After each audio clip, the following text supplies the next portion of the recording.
Abah kan Liza nak ajar ni. Abah tutup mata, okey? Mata abah wajah ni berdiri tak? Okey, Liza tahu. Berdiri tak? Tak. Tak. Okey, Liza buat pula. Berdiri tak? Tak.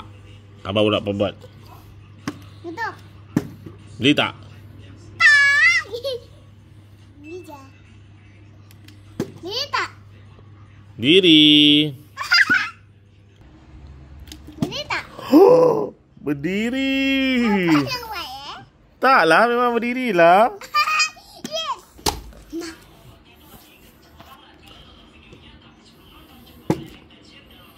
Berdiri tak? Berdiri? Berdiri? Wah, hebatnya. Okey, Liza pula. Go!